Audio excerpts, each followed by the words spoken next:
"Get that hunk of junk off this property now," the man barked, his hand pressing against my wife's shoulder as she stumbled against the side of our SUV. The fake HOA patrol truck idled behind him, amber lights strobing like they owned the street. He wore a cheap black polo with no name tag, no badge, just a smirk that told me he thought we'd fold like everyone else. My wife's gasp cut through the hum of the idling engine, and I felt that familiar heat climb my neck. I stepped down the porch steps, slow and steady, the way I'd learned to approach skittish mechanics back in the Army motor pool. "You sure you want to do that?" My voice came out low even. His smirk faltered for half a second. He didn't know me yet. He would. Because here's the thing. I've inspected more unlicensed vehicles and bad patrol setups than he's had cups of coffee. I spotted the missing state security decal the moment his truck rolled up. And that dash cam on his windshield. It wasn't powered, just a dummy. I filed that away like a round in the chamber. If you've ever felt that surge of power when standing up to bullies, hit subscribe now. This showdown is about to become a masterclass in fighting back. "Sir, we have authority to impound this vehicle for HOA violations," he bluffed, puffing his chest. "This Jeep?" I tapped the hood of my father's restored CJ7. Sunlight caught the deep green paint, the color he'd chosen before I was born. "You touch this vehicle, you're going to explain to the sheriff why you assaulted my wife on private property." His mouth opened, then snapped shut. I caught the faint shuffle of his partner in the truck, a nervous glance over the steering wheel. My name's Grant Harlow, and I've spent 20 years crawling under Humvees and MRAPs for the Army. I can tell if a bolt's torqued wrong from 20 feet away. And I can tell when a so-called patrol isn't legal from the second they hit the curb. That Jeep isn't just metal and paint. My dad and I rebuilt her after his first stroke, every weekend under this same oak tree. I can still smell the oil and pine needles, hear him telling me to take care of the things that take care of you. He passed 2 years ago. Keeping this Jeep in my driveway isn't about defiance. It's about holding on to a piece of him, a piece of us. The HOA doesn't care about that. Their new president, Colleen Durrett, wants perfect curb appeal, like a car with a speck of dust ruins her kingdom.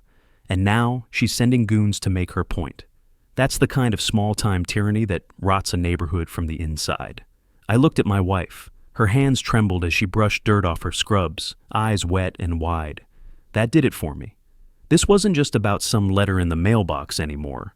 It wasn't about fines or warnings. They'd crossed a line I can't forgive.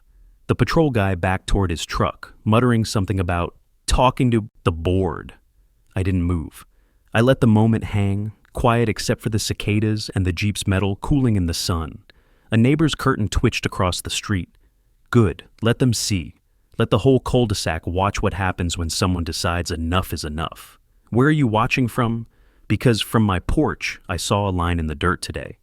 And I'm telling you right now, these people picked the wrong man, the wrong family, and the wrong driveway to mess with. They think they can intimidate us into compliance. They don't realize I've been building my own kind of arsenal. One that doesn't just bark, it bites. Next time they come down this street, I'll be ready. The next morning, I found a bright orange notice taped to my front door, flapping in the soft Magnolia Creek breeze. Vehicle violation, remove immediately or face fines and impound. My name was typed in bold, underlined twice. I didn't even have to check to know Colleen Durrett's signature would be on the bottom. The woman was thorough in her little displays of power. I peeled it off and let my eyes drift down the cul-de-sac. The early sunlight lit up a street that had started to feel more like a stage for intimidation than a neighborhood. Mrs. Chen's garden gnomes were gone, replaced by a scuffed patch of dirt where she said the security team had tripped last week. Old Mr. Rayburn's mailbox leaned at a crooked angle.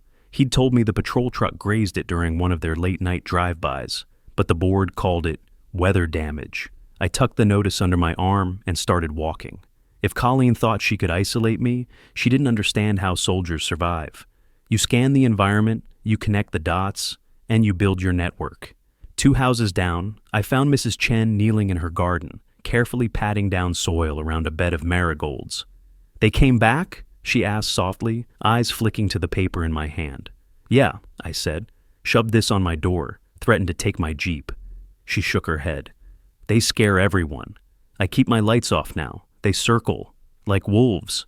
The image stuck with me, wolves in black polos circling what they wanted to control. She told me about how the patrol had started knocking on doors at night, claiming to check for unauthorized visitors. The board had cited her last month for leaving her recycling bin out a day too long. Her voice trembled when she admitted she didn't sleep well anymore. As I moved on, I saw a garage door slowly open across the street. David and Carla, a younger couple with a toddler, stood there hesitantly. David held a mug in one hand, dark circles under his eyes. "Heard about what happened yesterday," he said. "We've been thinking about moving. This place used to feel safe. Now..." His voice trailed off, and he gestured toward the security truck idling at the far end of the block, like it was waiting to pounce. I felt that same protective anger rising, heavier than yesterday. This wasn't just my fight. This was our whole street. They were using fear to break people down, to make them compliant. Colleen's plan wasn't just about my Jeep. It was about control. I kept walking, counting the signs of a neighborhood under siege. Mr. Rayburn stood in his driveway, holding a crumpled letter in one hand and his cane in the other. "They told me to paint my fence," he muttered. "Said the color was, community disruptive. This is the same color it's been for 20 years. I nodded, letting him vent, and my mind started organizing these encounters like gears in a machine. Soldiers don't just fight, they gather intel. Every story was a piece of the larger picture. The HOA had moved past normal rules. They were running a soft occupation. On my way back to my driveway, I paused by the Jeep. Sunlight glinted off the chrome bumper my father and I had polished together. I remembered the day he'd handed me the keys for the first time. Take care of her, and she'll always get you home. That memory anchored me as my neighbor's unease settled into my chest like a weight.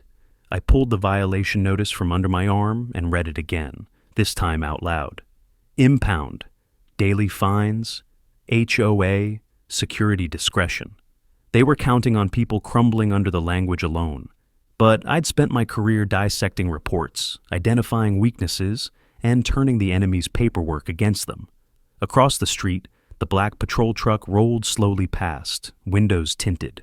It didn't stop, but I felt their eyes.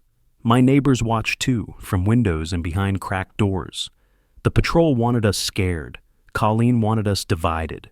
I let the paper drop onto my workbench in the garage, next to a half-used oil rag. My hands rested on the Jeep's hood, warm from the sun, and I made a quiet promise. This wouldn't end the way she expected. I wasn't just going to fight for my driveway. I was going to fight for all of us who'd been pushed into silence. I glanced once more at the street, at the nervous eyes peeking from windows, at the patrol circling like a shadow that didn't belong. The board had no idea the clock had started ticking.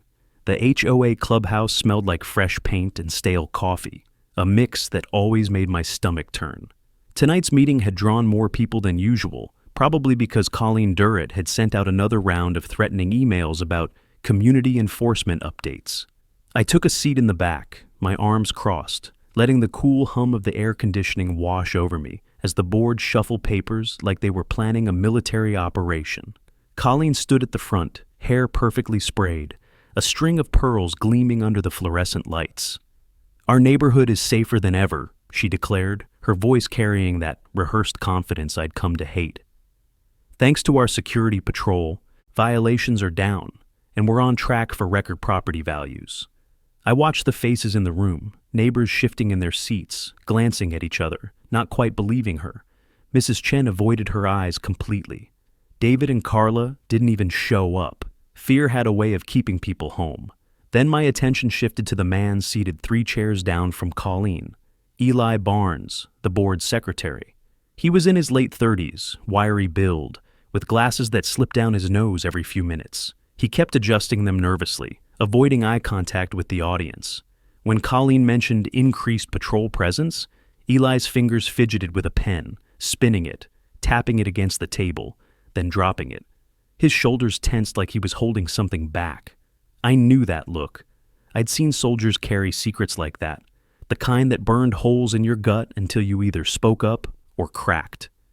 Eli was in over his head. "Any homeowner concerns?" Colleen asked with a brittle smile.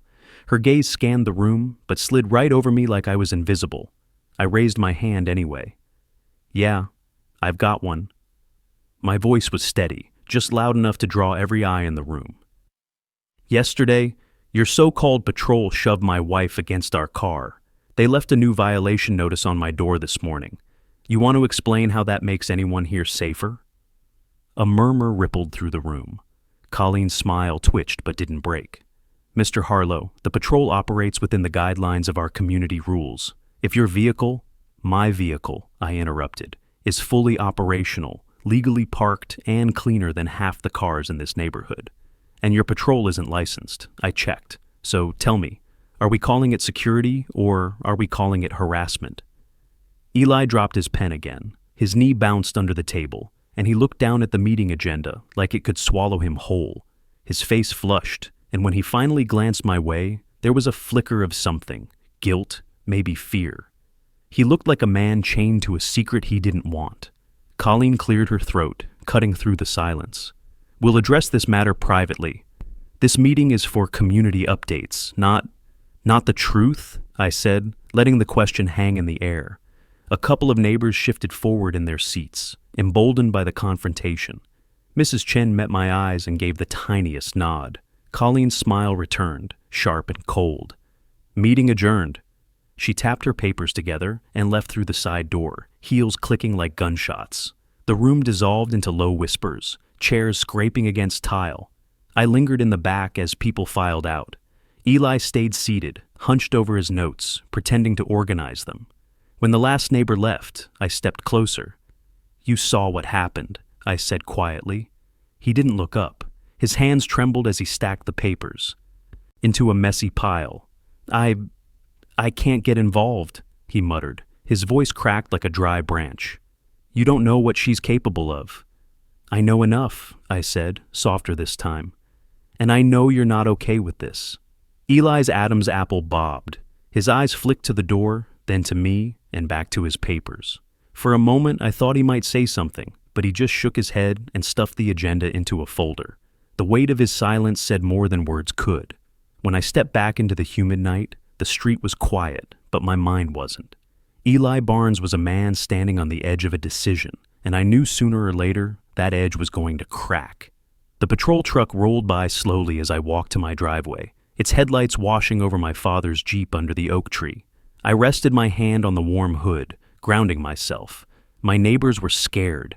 Eli was cracking, and Colleen Durrett had no idea she'd just given me my first opening.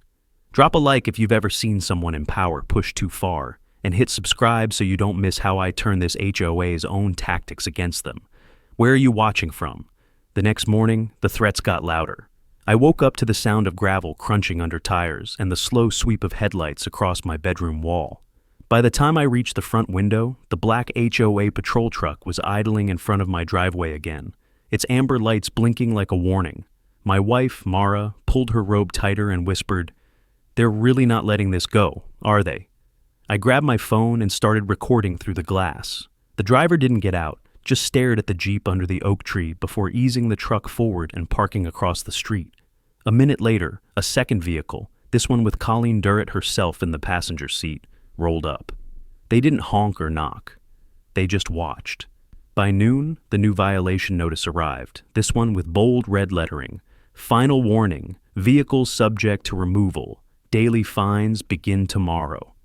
Attached was a printed photo of my driveway, the Jeep framed like a mugshot.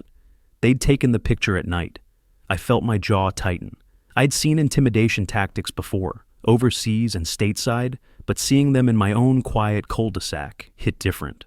I stepped outside, holding the notice in one hand, letting the humid air cling to my skin. Across the street, I saw a curtain twitch. Mrs. Chen, watching but too afraid to open the door. By late afternoon, I decided I wasn't going to stay reactive. I needed to see how far they were willing to go. I parked myself on a folding chair at the edge of my driveway, oil-stained rag in hand, pretending to polish the Jeep's bumper. Cicadas droned in the heat. A lawnmower hummed 3 houses down. Life in Magnolia Creek went on, but it had a tremor running through it now. The patrol came back just after sunset. This time, they slowed to a crawl, windows down. One of the men, the same one who shoved Mara, leaned out and shouted, "Enjoy your last night with that thing, buddy." The truck revved, and laughter trailed behind as they disappeared around the corner. I didn't chase them. I just breathed and let the anger settle into something sharper. Soldiers learn early that emotion without focus is useless. I needed evidence, not a brawl in the street.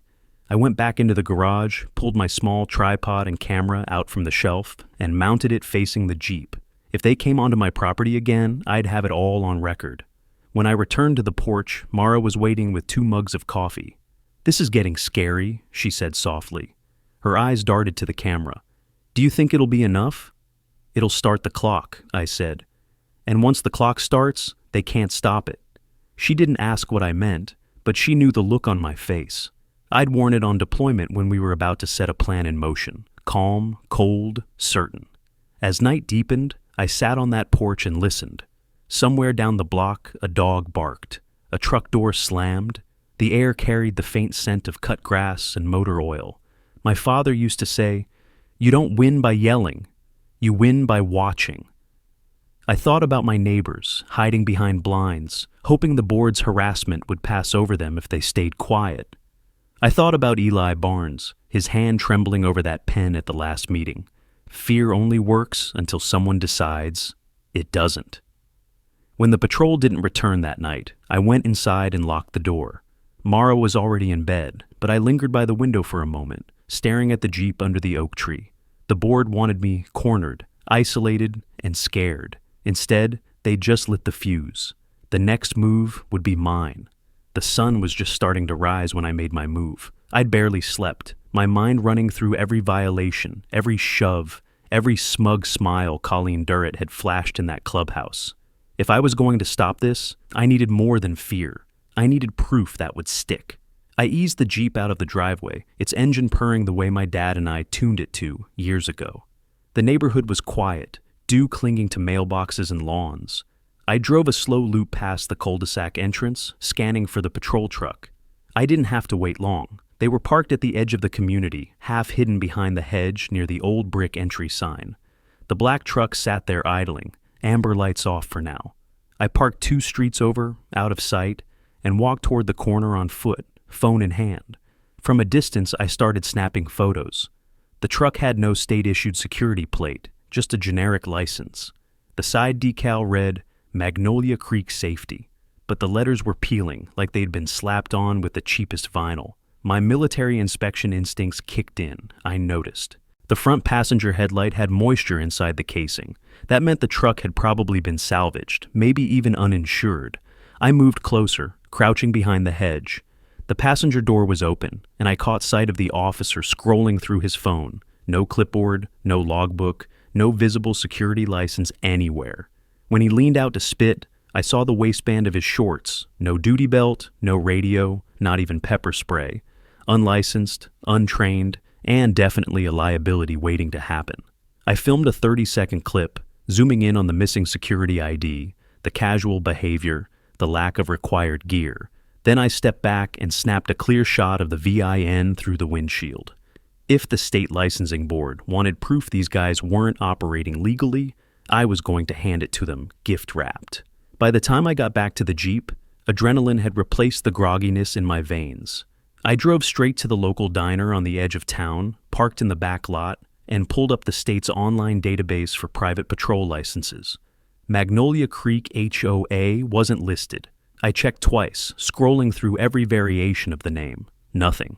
Then I searched the truck's plate through a public insurance lookup. My gut was right. It wasn't registered to any security company. It was a personal vehicle.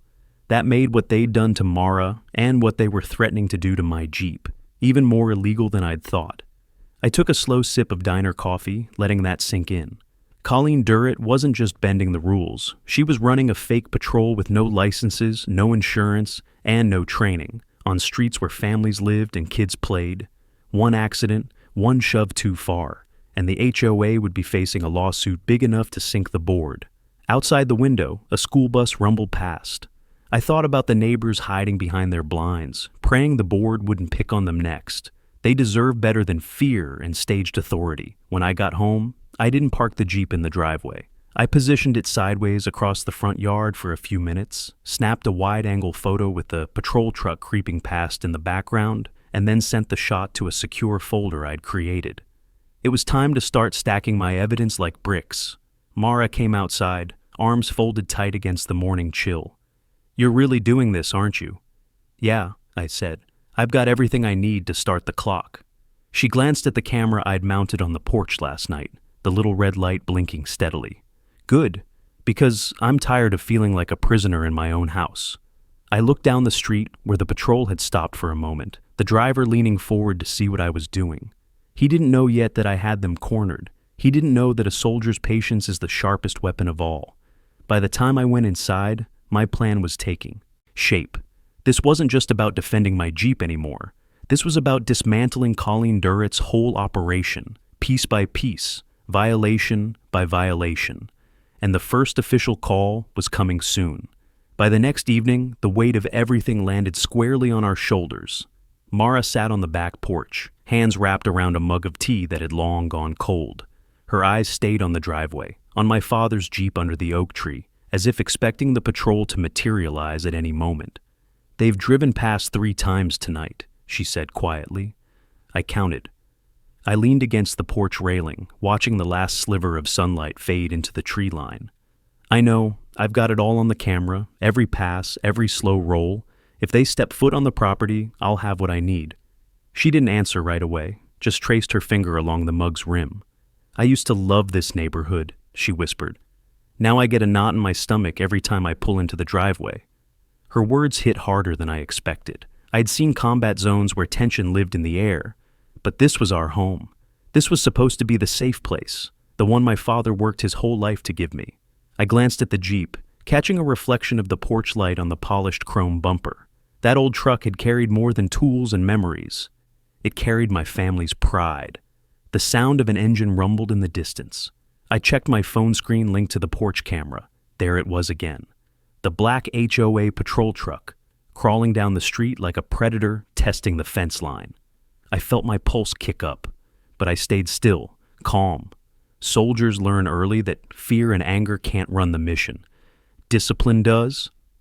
I walked inside, set my phone on the table, and started going through the evidence I'd collected so far. Photos of the unlicensed truck, videos of them circling, screenshots of the state database proving Magnolia Creek HOA had no patrol authorization.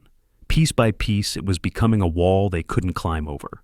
Half an hour later, a sharp knock echoed through the house. Mara stiffened. I motioned for her to stay back and opened the door to find a new violation notice taped over the peephole. Final 24-hour notice. Vehicle removal imminent. They weren't even pretending anymore. No calls, no discussions, just threats escalating to the edge of illegal. I ripped the paper down, crumpled it in my fist, and let the quiet anger settle in. I stepped onto the driveway and breathed in the night air. A few houses away, I caught a flicker of movement. Mr. Rayburn's curtain shifting. Even at his age, with a cane and bad knees, he was watching. Everyone was. That's when it clicked. This wasn't just harassment. It was psychological warfare, designed to make us fold without a fight. And it was working on most of the street. I crouched beside the Jeep, running a hand along the fender like I had 100 times as a kid. "Take care of the things that take care of you," Dad's voice echoed in my memory. He hadn't meant just vehicles. He'd meant everything worth protecting. I opened the glove compartment and pulled out a small spiral notebook I'd stashed there, a habit from my Army days. In neat, blocky letters, I started documenting every incident with timestamps, license plates, and short descriptions. I wasn't just a homeowner anymore. I was building a case. When I went back inside, Mara looked up from the couch. "Are we safe tonight?" I met her eyes. "Safer than they are." The words came out low, steady. This wasn't bravado, it was commitment. I'd seen what happened to bullies when someone refused to kneel. Colleen Durrett had crossed a line she couldn't uncross. I checked the porch camera one last time, before heading to bed. The black truck rolled past again, headlights sweeping over the Jeep like a challenge. My jaw clenched, but I felt something else beneath the anger. A calm clarity. They thought they were running the neighborhood. They thought they were in control. But tonight, under the oak tree and the blinking red light of my camera, I made my decision. I was taking this fight all the way, and I wasn't stopping until their fake authority came crashing down. If you've ever wanted to see a bully's power crumble in real time, drop a like right now and hit subscribe. You won't believe what happens when the HOA finally realizes they picked the wrong neighbor to threaten. Where are you watching from? By the next afternoon, the heat lay thick over Magnolia Creek, the kind that made the street shimmer like a mirage. I was in my garage, hood up on the Jeep, pretending to tighten a bolt I'd already checked twice. Truth was, I wasn't working on the Jeep at all. I was waiting. The soft crunch of footsteps on gravel pulled me from my thoughts. I glanced toward the open garage door, and there he was, Eli Barnes. He stood just outside the shadow line, wringing his hands like he wanted to knock but couldn't bring himself to. Sweat beaded along his hairline, even though he wasn't doing anything strenuous. "Hey," I said, keeping my tone calm. "Something on your mind?" He stepped inside, shoulders hunched, and his eyes darted around like someone might be watching. I shouldn't even be here," he muttered. "You're here because you know this isn't right," I said, setting the wrench down. Eli's mouth worked silently for a second before he nodded. His fingers trembled as he pulled a folded stack of papers from inside his jacket and held them out. I took them slowly, scanning the first page. Meeting minutes, official HOA header. Lines highlighted in yellow. Board approval of private enforcement initiative. Authorized by President Durrett. No state licensing pursued at this time. Members directed to maintain physical presence for compliance pressure. It was all therein, black and white. They weren't just cutting corners. They knew they were breaking the law. "She told us it was temporary," Eli said, voice low and shaky. "Said we just needed to show strength until people complied with the new parking policies. But after what happened to your wife, I can't keep pretending this is okay." He swallowed hard. "If she finds out I gave you this—" "She won't," I said firmly. "You're doing the right thing?" He nodded, but the relief on his face was tangled with fear. His foot tapped against the garage floor, a restless rhythm. "They've got everyone scared," he whispered.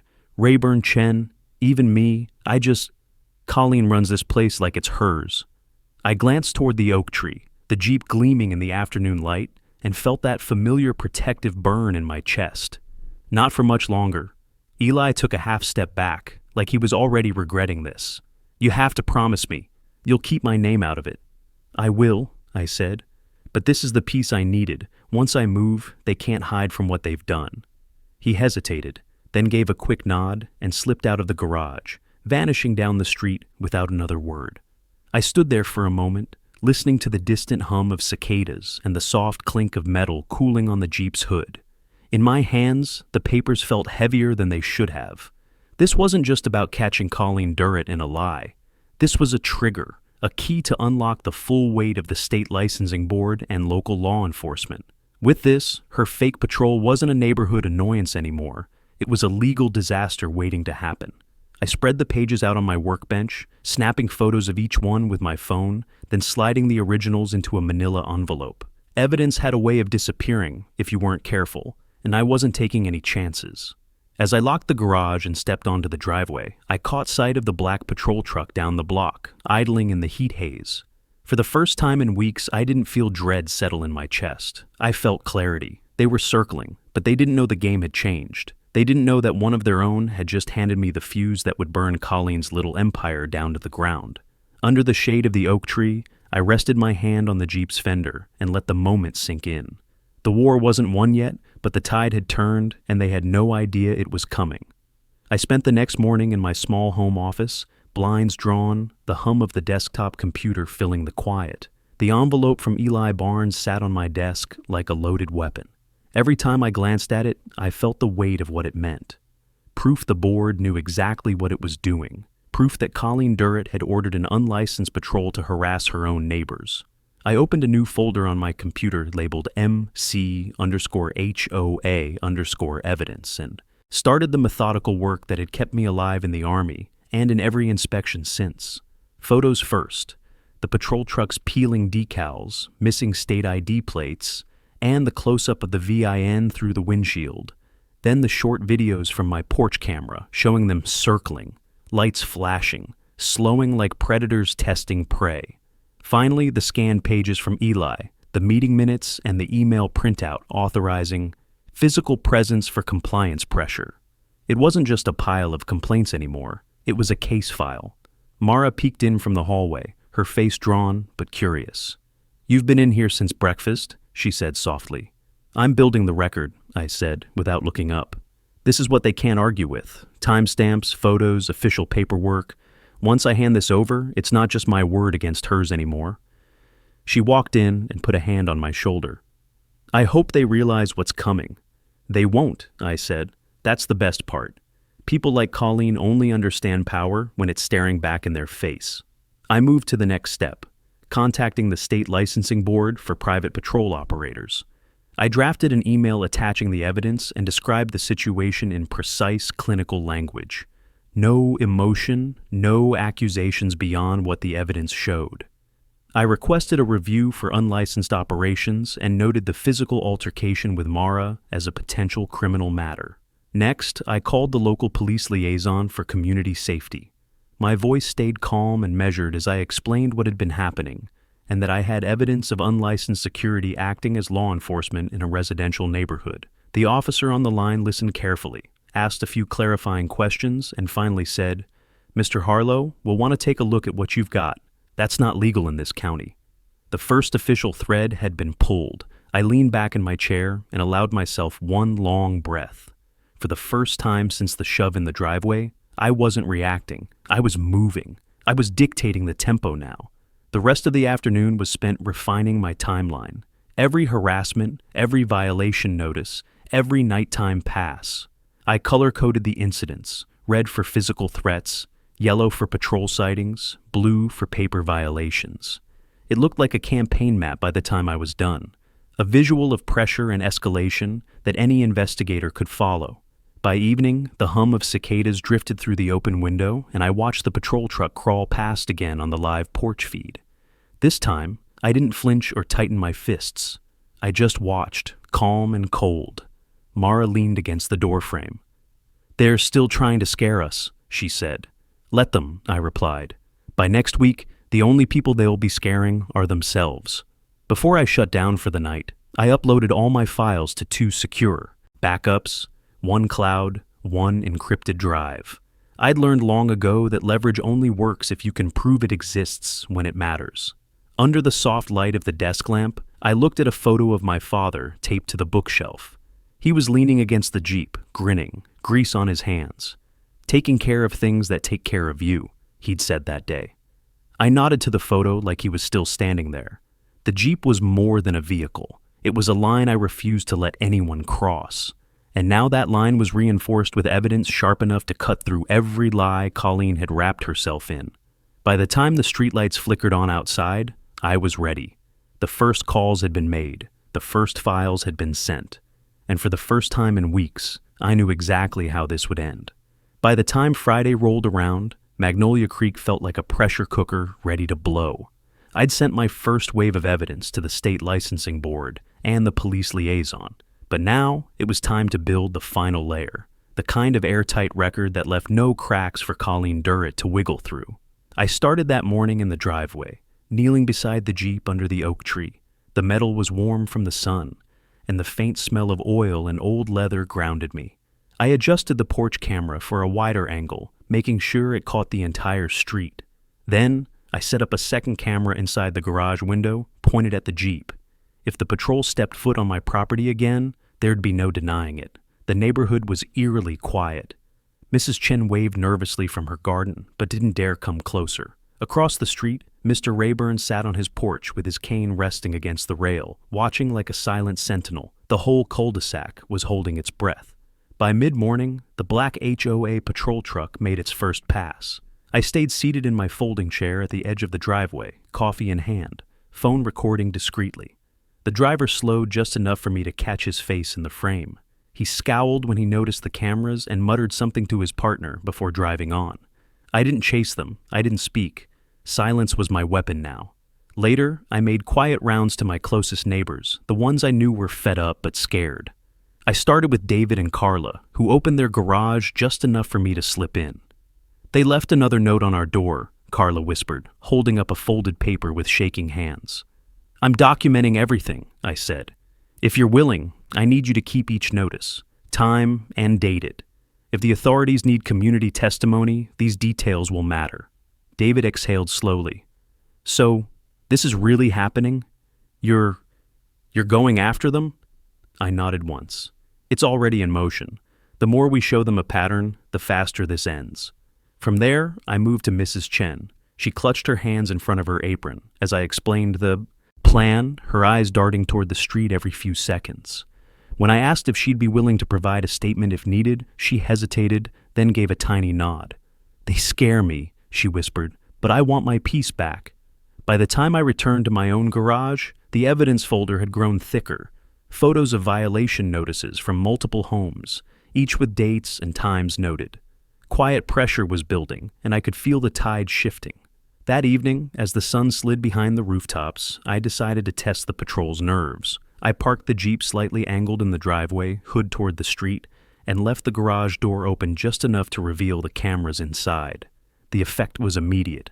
The black patrol truck appeared around the corner, slowed to a crawl, and stopped in front of my house. The driver lingered, trying to intimidate, but the camera's blinking light stared back like an unblinking eye. I raised my phone and casually recorded them until they finally rolled on.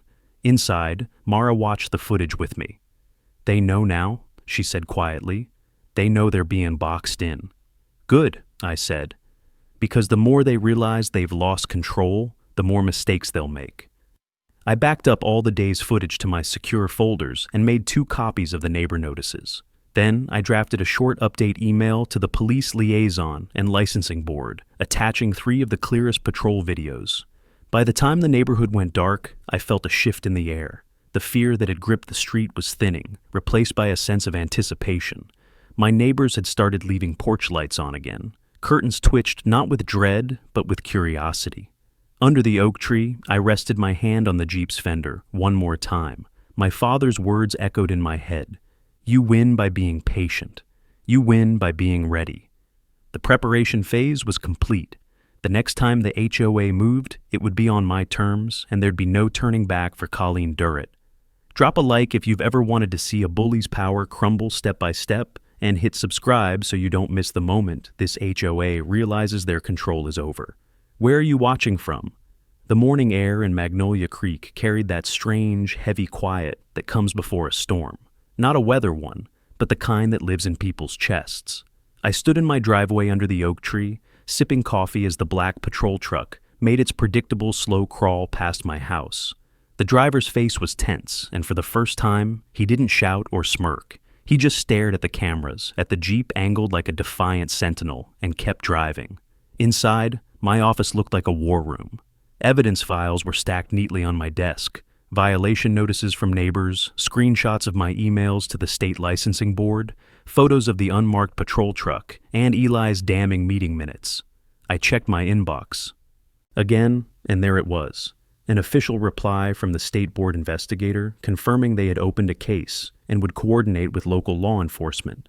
My jaw tightened, a mix of relief and resolve washing over me. The clock wasn't just ticking anymore. The countdown had begun.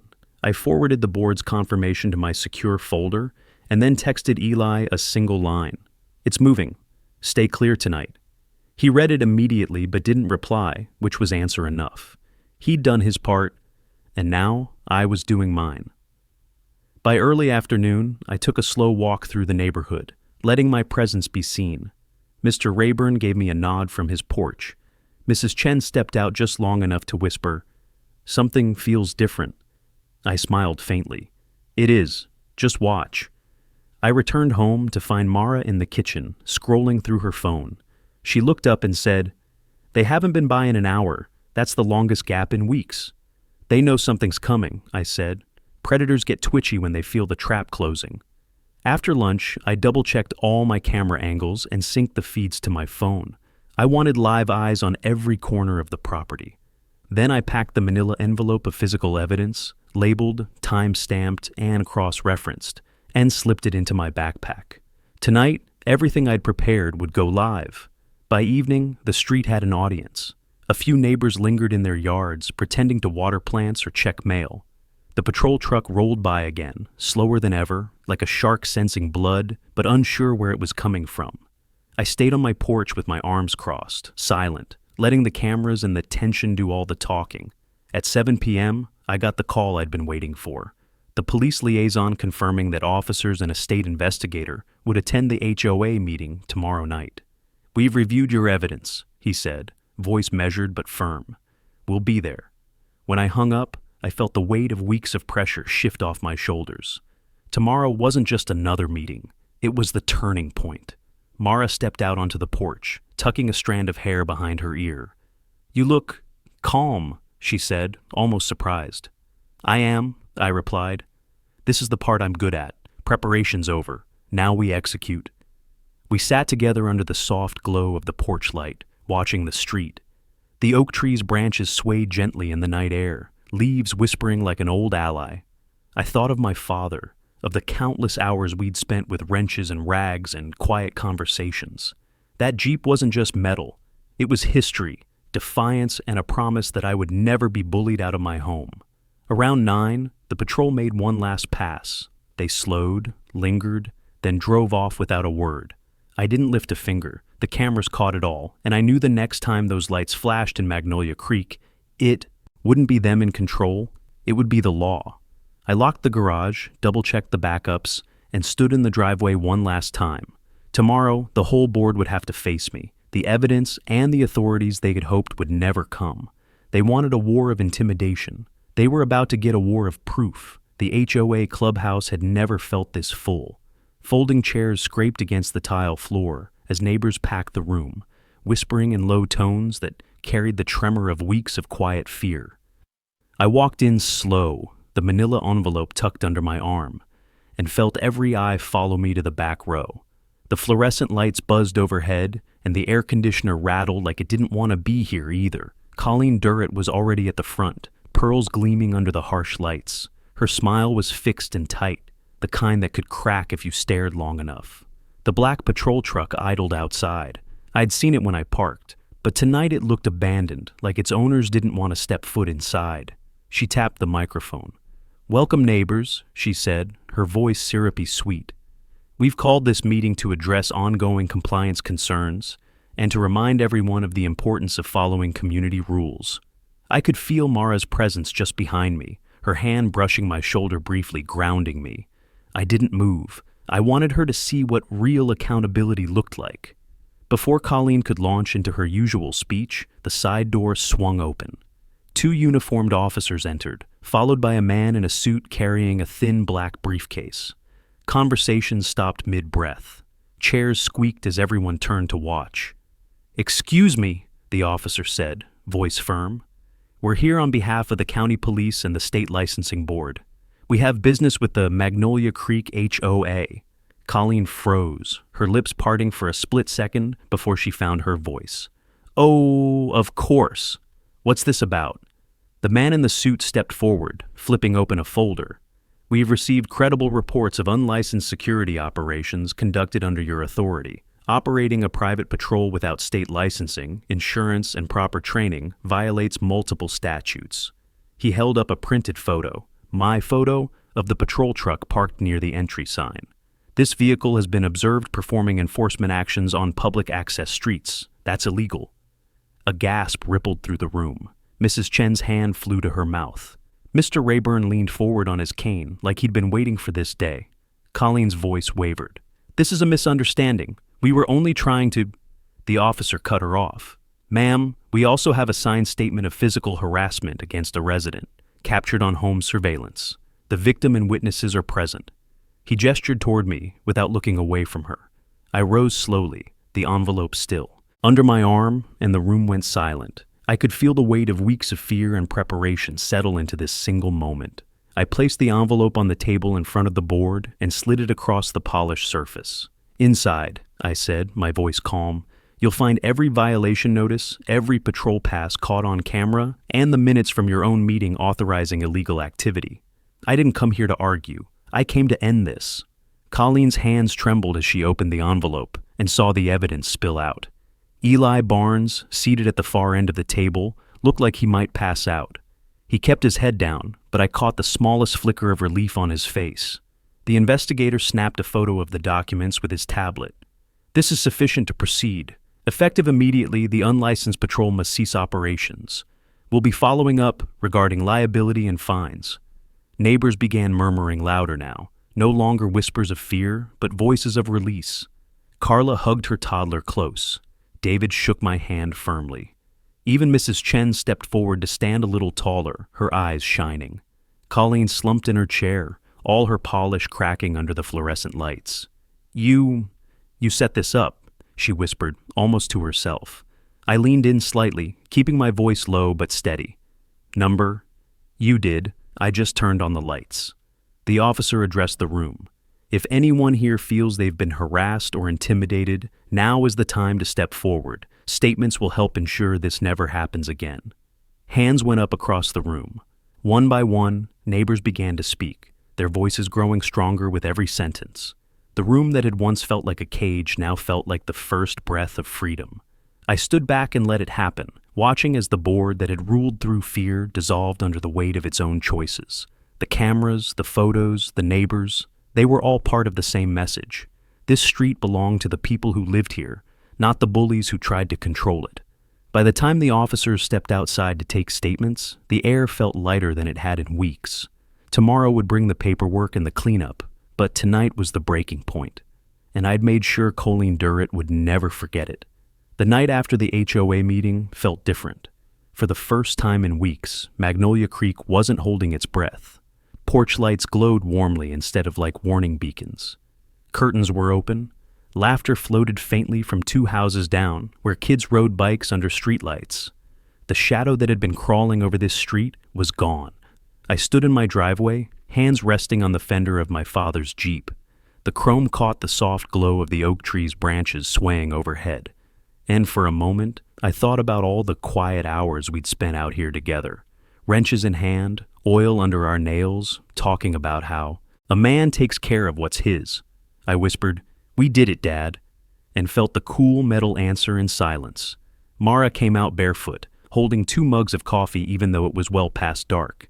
She passed one to me and leaned against the Jeep, her shoulder brushing mine. "The street feels alive again," she said softly. "It's because fear doesn't live here anymore," I replied. "Not in my house, not on this block." She nodded. Exhaling a breath, I realized she'd probably been holding since that first shove against the SUV. Across the street, Mrs. Chen waved from her porch. Behind her, David and Carla were talking to neighbors they hadn't spoken to in weeks. Even Mr. Rayburn was out, tapping his cane to the beat of some tune only he could hear. The patrol truck never came back. The police had left with statements, and the state investigator took the evidence that would likely end Colleen Durrett's reign for good. She hadn't been arrested yet, but everyone knew the board would never be the same. Rumor already had it that she'd resigned in the middle of the night, leaving Eli Barnes as acting secretary until new elections.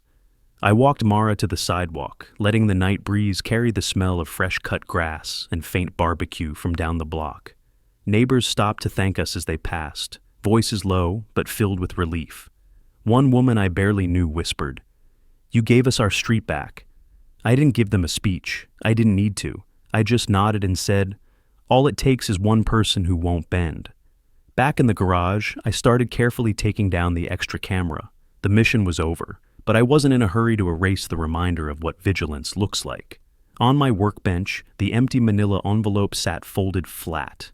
It had carried the truth when the neighborhood needed it most. I slid into the Jeep's driver's seat for a moment, hands on the worn steering wheel.